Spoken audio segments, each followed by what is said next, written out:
बहुत ही भोला नवयुवक था, अढ़िया नाम था उसका। अढ़ाई कहते हैं 2.5 किलो को।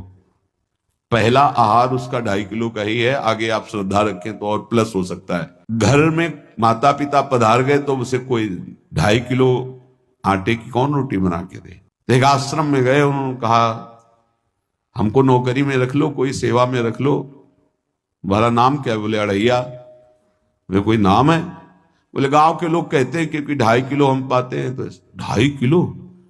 बोले तौल के 2.5 किलो आटे का जब हम रोटी पाते हैं तब हमारी बाल भोग होता है। आगे कोई श्रद्धा करे खीर पूड़ी, पर 2.5 किलो अन्न चाहिए। तो कहा यहाँ भंडारा है, तू रोज 2.5 किलो क्या 5 किलो पावे, क्या सेवा कर सकता है?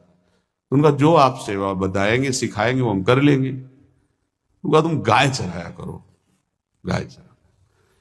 भाई भाई देखो, हमारा वैष्णव सिद्धांत है, तुम गाय चराने जा रहे हो, हम यहां से तुम्हें अमनिया दे दिया करेंगे, जंगल में तुम बनाओ और वहीं ठाकुर जी को भोग लगाओ और पाओ। बिना भोग लगाए पाने का विधान हमारे आश्रम से आपका नहीं बन सकता। बोले हमको तो कुछ आता नहीं भोग लगाना, क्या भोग लगाएं?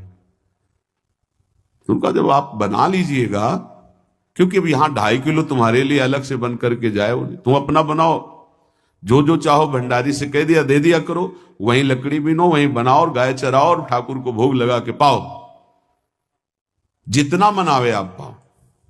पहले दिन भोग मिला तो बाटी बना, गरीब आदमी था, घर से तिरस्कृत था, वो सब जानता था। बाटी ऐसे उपला बीन लिए, बाटी बनाए, 2-4 आलू का भरता बनाया, 2.5 किलो आटे की बाटी। उसने कहा गुरुदेव के ठाकुर आओ भोग लगाओ आके।